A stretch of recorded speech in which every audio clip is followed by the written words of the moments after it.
Hey everybody, it is Trags Mike Petralia back with the latest installment of the Jungle Roar Pod on CLNS Media, powered by our good friends at Prize Picks and the Game Time app. Back with me on this episode of the Jungle Roar Pod, the one and only Kelsey Conway, doing a fabulous job covering the Cincinnati Bengals and all things NFL for that matter, as they are related to the Bengals, for Cincinnati.com and of course the Cincinnati Enquirer. How you doing, Kelsey? I'm great. It's been a while since I've been on, so I'm happy to be back has on been with a you. while. Too long, Kelsey, too long. So we're going to make up for that with a great, jam-packed, highly energized Jungle Roar Pod. That's how we're going to make up for the fact. Highly energized. I don't know if I've had enough coffee for that. I'm only on coffee number one. I know you're in the middle of your morning beverage, whatever that is that you're sipping on. But we are going to get you jacked up and ready for some football. We finally saw some football on Saturday night. I want to ask you, Kelsey, what were your biggest takeaways from watching Joe Burrow in a competitive game for the first time Saturday night, even though it was just one series? I think my general takeaway wasn't so much about like how he played. It's just the fact that he was able to do it.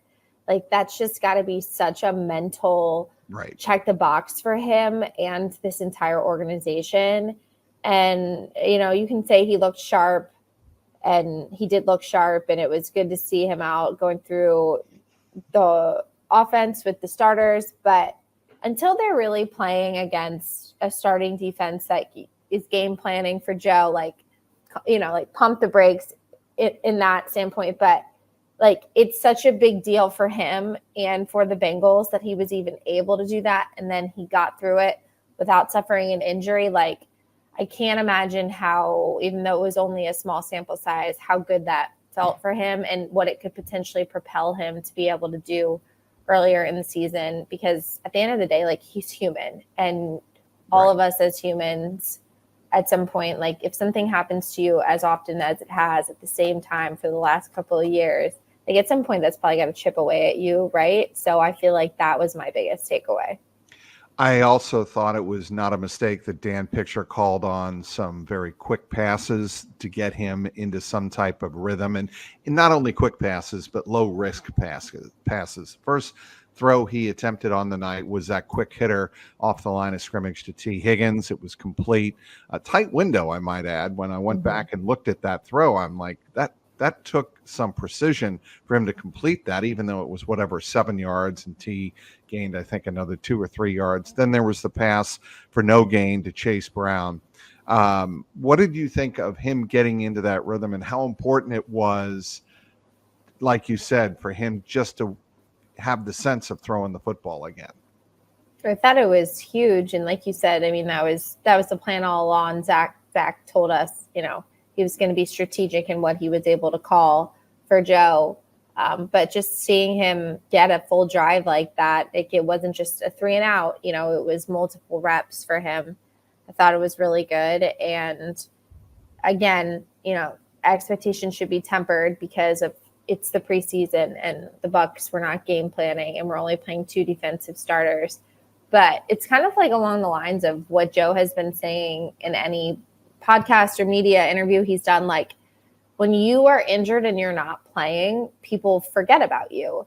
And it's like, I feel obviously everybody knows this, or the Bengals wouldn't have paid him what they did. And when he's been on the field, he's taken the Bengals to a Super Bowl and an AFC championship. But he's a really good quarterback, and I think he's going to remind everybody that as long as he can stay on the field and as long as they can protect him. Did you read anything into his quiet, low-key post-game press conference? No, because I try to not read into. It's dangerous to do. Yeah, I know. Especially with him. I did think it was interesting, but I don't know. Do you think maybe he doesn't want to get too excited, you know, because there's still like a month left before the season? I think there's part of that. I think there is. I think like that absolutely part of that. Play it cool type of vibe. Like, you don't want to get all, you know, yourself all worked up over playing in one preseason drive. I don't know, but I don't want to obviously speak for the situation and make things up. But that could be really the only thing. But I don't I try to I not read just anything found it into him. interesting. It's just the whole dynamic with Joe. Because, obviously everybody's interested when he opens his mouth or when he holds a press conference, especially after a game, especially after I think he performed very well considering everything that we just spoke about. I thought he performed very well. And it was almost like he was going to pump the brakes on himself, on everybody reacting to it.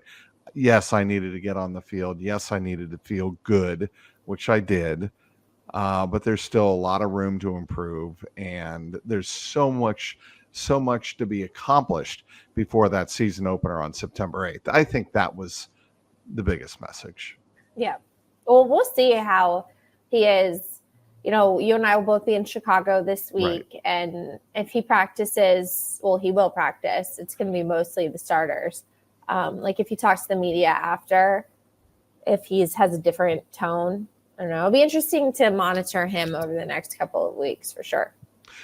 T. Higgins was in a very good mood Monday. We spoke to him at his locker after practice, and I got the sense that he felt like Joe was back. He was back in rhythm with Joe.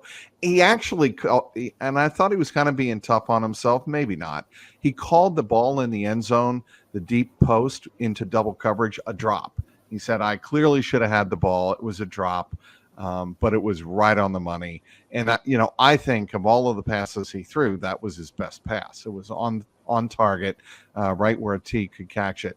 But he targeted T quite a bit on Saturday night 3 times. And I just got the sense in talking to T. Higgins that he felt good being back on the field with Joe. Totally. And I think T is kind of in a similar boat as Joe in that T missed a bunch of games last year. And everybody has been, talking about like how good they think T's looked in camp, because he's been able to practice, and also because he's been getting all of the targets, mostly because Jamar isn't practicing as the number 1 receiver would get. And I think like T. Higgins is going to remind people that don't already know, like he's a top 10 receiver in the NFL. Yeah. Like that's been like the funny part. It's not funny, but wild to me that everybody, I feel like there's a pocket of people reacting to anything I've reported about what's been going on with the T. Higgins and Bengals saga for the last 2 years. It's like, right. Well, they just decided they'd rather pay Jamar Chase, and that's where all their money is going to go. And, they'll just draft the next T. Higgins. T. Higgins, like Bengals fans need to enjoy this season because they have 2 top 10 wide receivers on their team. Right. And if Jamar and T. Higgins are both healthy, that is the best duo in the NFL. And Troy Walters came on my podcast last week, and he said he thinks T. Higgins isn't the top 10 receiver. He's the top 7 receiver. And everyone, of course, knows how good that duo is, but T wasn't able to stay on the field as much as he would have liked last year. So I think that this is it's a big season for so many people. For Joe, proving that he can stay healthy and that he is the top quarterback you expected him to be last year before he got injured. Jamar Chase, say he doesn't get the contract that he wants, he's going to want to prove everything this season because he wants his new contract. And then same for T. Higgins, he's going to, all signs basically point to him being headed to free agency next year. So he needs to play well to prove that A, he can stay healthy, and B, he deserves the number 1 type of receiver type of money. So that's what I think makes this season so interesting for the Bengals is a lot of people have things to prove, which usually means you get the best out of them. That's a great point, Kelsey. I want to ask you the next question. Characterize for fans what the plan is. I got to get in my camera shot here. The plan is regarding Jamar Chase. We keep hearing from Zach. There is a plan in place for the number 1 receiver of the Cincinnati Bengals, who has attended everything that he's been required to attend. It's called a sit-in for a reason. He's not on campus for the Bengals. He is actually in the building, in the facility. He's just not practicing. In terms of what your perception of the plan is, what do you think it is? I'm going to be careful with this one because I'm not trying to start a news cycle here on the Jungle Roar podcast. I'm not trying to get you in deep doo-doo here with anybody, but I think people want to know when's Ja'Marr going to be back on a football field playing football? And secondly, is this going to stretch into the regular season? Those are two questions fans are rightly wondering about, and it's a fair question to ask. You know, what's funny is I put out a clip of my podcast with Troy Walters, and it was talking about Andre Yoshabas. And under the clip, there were some comments about nothing else, but basically to short summarize it, basically the only story about the Bengals receivers right now that you should be talking about is what's going on with Ja'Marr Chase, which is funny to me because there's been a pocket of fan reaction that's been stop reporting on it every day. We get it. He's not practicing. When we've all sent out the tweets that have been like, I think that was fine a couple of weeks ago to say, well, he's not practicing. Right. We'll get to it when we get, now we're right. What, so that's kind of leading me to my next point is like, it has been such a non-story because first of all, Ja'Marr Chase hasn't been a diva. Like, he's here. He's engaged with his teammates. He's smiling. He's talking to Zach Taylor during practice. He's I saw him the other day, Pat Duke Tobin on the back. Like, he is such an anti-diva that's why this isn't like a story. It's not like CeeDee Lamb, where CeeDee Lamb hasn't shown up. Brandon Ayuk, I don't believe, has been like out at practice for the 49ers. Not like saying that's 100%. I just think of the clips I've seen. I get the drift. I haven't seen Ayuk as like involved at practice. It's been such a non-story because the Bengals and Ja'Marr have made it a non-story right now with Zach's messages of, not coming out and saying contract, even though we all know that a perfectly healthy Pro Bowl caliber receiver not practicing for, believe that today will be 14 days. We're reading between the lines, and it is what it is. Joe Burrow basically told us when he said, he's going through what I was going through last year, and that was Joe wanted a contract last year, Ja'Marr wants a contract, etc. It's about to become a story, though, a bigger story, because everyone's just assuming that, and yes, he is an absolute freak, that he just can come back and turn it on. But how many times have we gone to week one when like Joe hasn't been out there and T. Higgins, remember in Cleveland last year, the story was after like the timing was off for the receivers because Joe didn't practice. Yeah. And it's like every player at their peak, even the best athletes in the world, which Ja'Marr Chase is, needs time to practice to get themselves back, into game shape, right? And so I think that the longer this goes, like I'll be interested. I don't think he'll practice in Chicago, because why would you practice in Chicago all of a sudden and just not participate, not have like some sort of ramp up? Like, they're not just going to toss him in and be like, yeah, hey, you're wide receiver number one. That would just be silly. But that Indy week next week, that's the one I have circled, because if he's not practicing or doing anything more than what he's doing, then it gets dicey to just go out and assume that he's going to be able to take all the reps week one, and everything's going to go all as planned, if he even decides, So I think it's about to get interesting, right? Don't you? I do, and I would like to see him not playing a game necessarily, but like you said, with the Indianapolis joint practice coming up next Tuesday, that would be a week from today as we record this. This whole preseason is compressed very tightly in this, whatever it is, 17, 18-day window. And the Bengals are only going to have one practice to themselves Monday. Then they'll have the joint practice on Tuesday. The final preseason game is Thursday. And there's part of me that thinks, well, screw it. They're not even going to worry about him getting into any preseason activity until after the final preseason game and then worry about ramping up then. I do not think at this particular point he's going to sit out a regular season game. I just don't see that happening. I don't see that happening either, but I mean, you can never say never, right?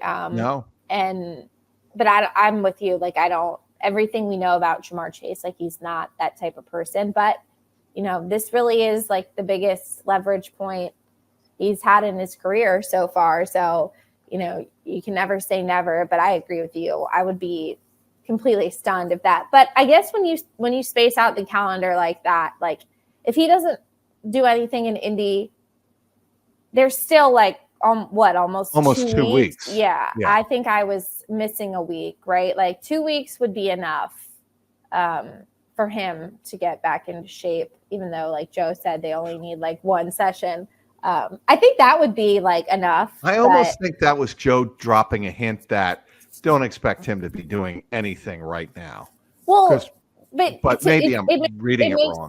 No, I agree with you. It makes sense because if Ja'Marr was to go out and get injured right now, like, it's God forbid he tore an ACL or something, that significantly changes what he would get in a contract. Like, I get it for him with his current contract situation, and it is what it is. Like, it's the rookie deal, but like, I get his side 100%. And if you've decided 14 practices you're not doing, why all of a sudden would you just sprinkle in the last 3 against another opponent where you can't really control what they're going to do? Like, I'm sure the plan is that when he is ready to come back, it'll be in a controlled environment.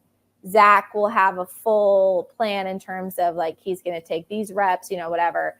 They'll do everything they can to protect him because, as Mike Brown told us at the luncheon, priority number 1 for the Cincinnati Bengals is number 9, and priority number 2 is number 1. Prize Picks is America's #1 daily fantasy sports app with over 5 million active members. Prize Picks is the easiest and most exciting way to play daily fantasy sports. Unlike other apps on Prize Picks, you just go against the numbers. You against the numbers, that's it.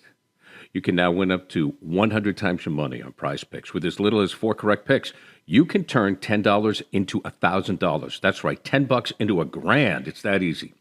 1 Caleb Williams passing yard gets you 1 win on Prize Picks every week in September. That's right. Only 1 yard gets you an automatic win every football season in September. 4 weeks of free wins, 4 weeks of free W's. Don't lose the deal on Prize Picks because it's gone when September is gone, when September ends. Prize Picks is the best way to win real money this football season. Which players are going off, which ones aren't. Make your picks in less than 60 seconds and turn your sports opinions into real money all season long with Prize Picks. Patrick Mahomes, what do you think of this one? Patrick Mahomes for more than 4,300 passing yards. And Aaron Rodgers, listen, he has to really step it up. Aaron Rodgers for more than 3,750 passing yards. Yeah, I think both of those can happen. Download the Prize Picks app today and use code CLNS for a first deposit match of up to $100. That's code CLNS on Prize Picks for a deposit match up to $100. Prize Picks, run your game. All right, Amarius Mims, how disappointing was that for the Bengals when Zach Taylor announced, I think to a lot of our surprise, certainly, almost shock, that Amarius Mims would be out several weeks with a strained pec. I know. How about that? That totally threw me for a loop yesterday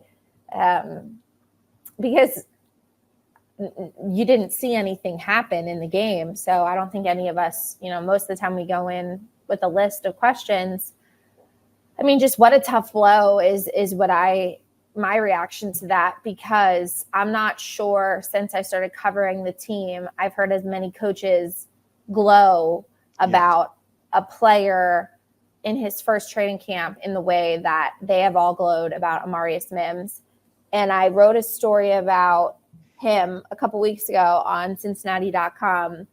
And I thought the most interesting thing, and having interacted with offensive coordinator Dan Pitcher enough now to this point, like, he's a very serious guy, and compliments from him, I believe, are hard to come by. He said something to me that I thought was really interesting. Is we spent all the time in the pre-draft process reading about how people would say physical freak, athletic ability is unmatched, but there was always a but only played 8 games at Georgia, but injuries, whatever. There was always a but with Mims, and that's why they claimed he fell to 18 where the Bengals took him. And he was so forthcoming in saying that, you think as much as you can about these guys in the pre-draft process through the interview process, but you really don't know until they get there and you see them every day. And he said, sometimes you think you read all the clippings that he only played 8 games, and you then automatically wonder, okay, does this guy really love football? Is he really in it? And he was like, it couldn't be further than what Amarius Mims actually is. And that is a really coachable guy who loves football. The narrative that he maybe didn't want to come back and play at Georgia last year, that's not what they're saying about him. They think he is going to be a really good player for this team for a long time. And I thought that was just really interesting to hear about him. But what a tough blow. And I hope that for him, he's not out too long, because that'd be a hard break to come back from all the progress that he's been making. I was talking with Tony Pike on the sideline on Monday, and the point he was making is, it's one thing to have the injury, but as a rookie offensive tackle in the National Football League, missing the reps against competition, which is how you really improve and get up to game speed and have a chance realistically to start in the NFL as a rookie offensive tackle. That's what you really need are those reps. And he's going to miss those reps. And to expect him to miss, let's say, 3 weeks and then just step right in against New England in week 1 and play starting right tackle is a stretch to him. Maybe he can do it. And maybe they, and Zach Taylor was very adamant, I thought, for Zach Taylor, in saying Monday, we're not ruling anything out. We don't want to take week 1 off the table. Maybe they're being optimistic. Maybe they really think that this isn't which I think Jay Morrison asked it toward the end of the press conference. This isn't as significant of an injury as it might appear. It could have been a lot worse. It's non-surgical, and he called it a very minor issue. Well, if it's extremely minor, and it doesn't require surgery, I think their hope is that if they don't get him back for week 1, certainly they'd love to have him back week 2 against Kansas City. Well, you know what I just thought as you said that? Mm-hmm. Say he is physically able to start week 1, but they're not comfortable with it because he's just gotten back. How much attention is going to be on Trent Brown staying healthy to get to week 1 so that they don't have to force Mims in if they don't believe he's ready. We haven't even talked about that. Yes. Because if Trent Brown is gets some sort of injury over the next couple of weeks and he's not ready to go, even if Mims is cleared, they'd like to probably ramp him back up. And you have the luxury of doing that if Trent Brown can play, right? But say Trent Brown gets hurt, then you're looking at putting Mims. Then you're looking at putting Mims cleared, but you wouldn't love to play him. Right. You might have to because of the need to want to win that game, and you feel like he's your best option. So I don't know. This is going to be super interesting because Trent Brown has to stay healthy for this to not be an issue for them and for them to give Mims the time he needs to not only just get cleared, but like get comfortable again, I think. I'm not going to judge too much off Joseph Osai blowing past Trent Brown Monday in practice. Trent Brown is back on the field. He's getting his game legs. He's getting his practice legs, then game legs.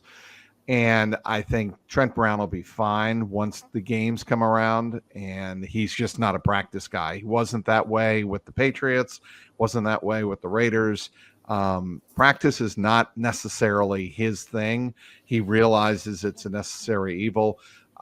That's why it's going to be really hard to judge Trent Brown by anything he does in practice. That's how I read that. I mean, all you can take at this point is what his offensive line coach said about him, and Frank Pollock was pretty fired up about Trent Brown yesterday. So he was. That's all we can take right now about Trent Brown, because you just haven't been able to see him. But Frank Pollock and the Bengals, they know what they're doing, and they seem like they are pretty thrilled about what he can do for them. So, well, I think they actually, he's going to miss some time in camp, no question. Amarius Mims out with a strained pec, but I think they've dodged a bullet because it's non-surgical. I also think they dodged a bullet with Charlie Jones, banging knees. Yeah. When he left on a cart on the brand new turf, the first practice on the brand new turf on Thursday, I'm like, you got to be kidding me. First day on this new surface, and that happens. And then we come to find out Andre Yoshivash dropped the little hint after that practice that he thought someone banged knees with Charlie Jones. That, I guess, turned out to be the case. He's still week to week, but that was a bullet dodged. No, absolutely. And Charlie Jones, my initial thought was, what bad luck for Charlie Jones, because he's looked like he's really starting to understand the playbook better and getting his timing down with Burrow, and he's going to play a role at some point this season. And then also was the best punt return option the team had. And so, yeah, like you said, they dodged a huge bullet, and super glad that that's not a long-term injury for Charlie Jones, because that would be brutal. What have you thought of the Dax Hill, DJ Turner dynamic, the competition so far? I thought that Dax put his best foot forward after the preseason game. And I guess heading into the preseason game, I probably thought DJ Turner had the leg up on him, just from like a consistency standpoint in camp. But DJ Turner hadn't really made any like eye-popping plays in training camp practice. He was just consistent. But Dax made plays, and I will never forget Chuck Burks, the Bengals cornerbacks coach, reaction when I asked him about Dax. Like, he truly was like, he just wants to blitz and cover, and that's all he wants to do. And when you're at corner, like, all you have to do is just like worry about your matchup and covering. And like, safety just didn't seem to be the right fit for all the things that come along with being a safety. And so I think at this point, right, like, I think we'll see how it plays out. These two joint practices are going to be huge, because you'll get to see Dax and DJ against some really good receivers in Chicago this week, and then again in Indy. So I think the battle's far from over, but I'd have to say, like, Dax impressed me in the preseason game. And then clearly he impressed the coaching staff enough, because he was running with the ones yesterday at practice and DJ Turner was with the twos. So, I mean, you try to not read too much into things, because they like to bounce them back on, different days. But I thought it was noteworthy, right? Mike Petralia Trags here, host of the Code Reds and Jungle Roar podcasts on CLNS Media. Got to tell you, one of my very favorite memories as a kid growing up in Cincinnati was taking in a Reds game with my dad, downtown Cincinnati, Riverfront Stadium, big red machine, mid-70s, nothing quite like it. Now I get the chance to take my two daughters to a Reds game at Great American Ballpark. And when I'm scoping out tickets, there's no better app to use than the Game Time app. It's an authorized ticket marketplace of Major League Baseball, which makes getting tickets faster and easier. Prices on the Game Time app actually go down the closer it gets to the first pitch, with killer last-minute deals, all-in prices, and something I'm particularly fond of, views from your seat. and their lowest price guarantee. Game Time takes the guesswork out of buying MLB tickets. There's last-minute deals, too. Save up to 60% off buying last minute for sports, concerts, comedy, and theater.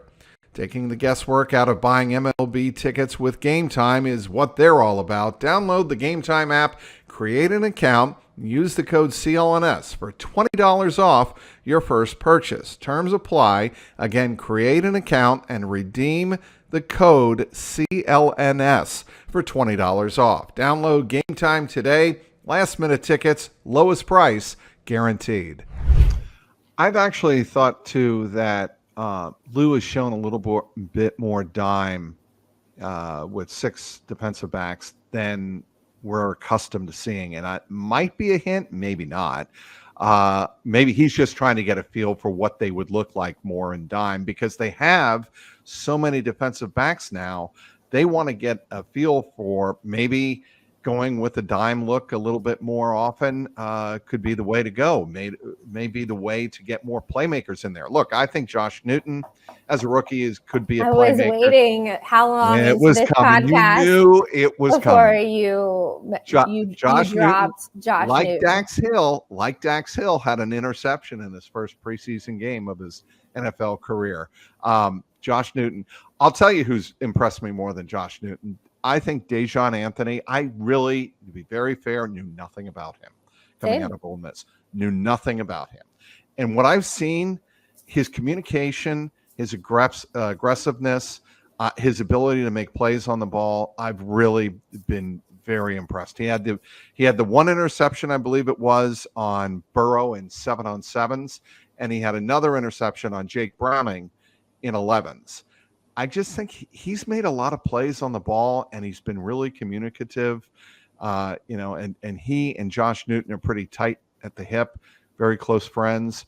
I've liked what I've seen from Dejon Anthony. Yeah, I agree. I thought he's been really good. And you always wonder, like, the 7th round pick, like, are they going to make the team? Right. But how about, like, if Andre Yoshivas and Dejon Anthony end up being big-time players for this team, like, then you're like getting a lot out of your 7th round picks. Like, that's good for the Bengals personnel department, right? Like, and they should take a bow if that indeed is the right. case. Not only that they make the team. I mean, a lot of teams feel that we should keep every draft pick that we draft, but when you're the Bengals and you drafted 10 players, I don't know if you're going to be able to keep 10 players. Right. Like Tanner McLaughlin, the tight end, I don't think is making the team. Yeah, I think he'll make the practice squad. That is a possibility. But I mean, in terms of making the first 53. He hasn't done – I don't think I've said out loud, wow, that was a good catcher. I don't feel like I haven't noticed Tanner McLaughlin in practice at all. I would agree. I just don't think he's gotten the reps and hasn't had the opportunity. Eric All Jr., on the other hand, he got a little bit of run with the 1s in 7s in the red zone on Monday. And that, it's a little thing, but it's something for a guy who's coming off an ACL injury, who didn't even think he would be active until close to the first preseason game. He's cleared pretty much every hurdle about 2 weeks ahead of schedule. That's what's impressed me about Eric All. And then he gets on the field and he's holding his own. Yeah, I think that it's been too hard to really evaluate him because it's been so limited. But I will go back to my conversation with tight ends coach James Casey, and he was really saying it takes a really special person to be able to come in as a rookie tight end and make an impact, because you have to know the passing game, the run game, you have to know it all. And he was like, it's really hard on rookies at first to come in and digest all of that. So I think that was good intel for me to pump the brakes really on evaluation of rookie tight ends, because sometimes it just takes them a little bit to really understand all that's going on. Excellent. Yeah. And I think that's where the luxury of having Tanner and Mike Gesicki really comes in, because not only is Eric All going to have to worry about getting all of that, down in terms of the Bengals playbook, he's also still coming off of an ACL surgery. So I think they're in a really good position to, if they do view him as potentially one of the guys that can make a big impact, like they don't need to rush him into anything because they have two other like super reliable options in Tanner and Mike Gesicki. It also explains what you just said, also explains why they love Drew Sample, because there is so much to the position. How did I forget Drew Sample? Yeah. And Drew Sample, I will never forget what Zach Taylor said. He does so much for us and does it at a high level that people don't understand and people don't see. That's why we love Drew Sample. So, yeah. Well, it anything falls else in line with what James Casey said. So, anything else you're working on as you get ready to go to Chicago? No, I will be in Chicago with you. I'll have observations from the practice and then game coverage, of course. So looking forward to it and looking forward to a week in Chicago. I'm looking forward to two things. Searching out the Hard Knocks cameras. That's point number one for me. That's point number, it's my first goal on the checklist on Thursday. And number two is going to Wrigley Field for the first time on Friday. I am really looking. We have to get into Wrigley on Friday. I know. I'm also looking forward to seeing Caleb Williams. I feel like I didn't get to see him play a lot in college last year because of USC's games would always be on so late. And I feel like there was just a lot of excuses made for Caleb Williams in college in terms of like the talent around him at USC, and USC was kind of a letdown last year in terms of like they were supposed to be way better than they were. 5 games. Yeah. So I'm excited to see him on the stage with his receivers in Chicago because as a football fan, I mean, they claim, he's generational talent at the position. So I'm excited to watch him take some reps against Cincinnati's defense, aren't you? He made a throw against the Buffalo Bills on whatever it was, Saturday, across his body, 20 yards down the field. And I went, that's the Caleb Williams that everybody thought 2 years ago was an absolute lock to be the best quarterback when he came out. And that was the kind of throw he needs to make more often. But he's a rookie quarterback. He's going to make rookie mistakes. But they say he's a generational talent. It would be great to see him go up against Joe Burrow. And it's not going to happen, but at least in this game, it would be interesting to see how the two approach the game in very different styles. Joe Burrow is a number one first round overall pick because of the way not only he throws the ball, but the way he reads the field. Caleb Williams has, as you said, generational skills, physical skills, and traits at the quarterback position. Yeah, for sure. All right. I appreciate you joining me, Kelsey. I'm looking forward to a fun time in Chicago. Want to plug what you have coming up on the Enquirer, just the basic coverage coming up on the Bengals? Yeah, and if you, like I mentioned a couple of times on this podcast, if you're interested in hearing any more about specific position groups, I have interviews with cornerbacks coach Chuck Burks, tight ends coach James Casey, and wide receivers coach Troy Walters, all up on the Cincinnati Enquirer Bengals Beat podcast. Check it out. She is Kelsey Conway, does an amazing job covering the Cincinnati Bengals for Cincinnati.com and the Cincinnati Enquirer. You can follow her there, of course. Follow her on all of her social channels. What's the it's Kelsey L. Conway, right, on the X? Mm-hmm.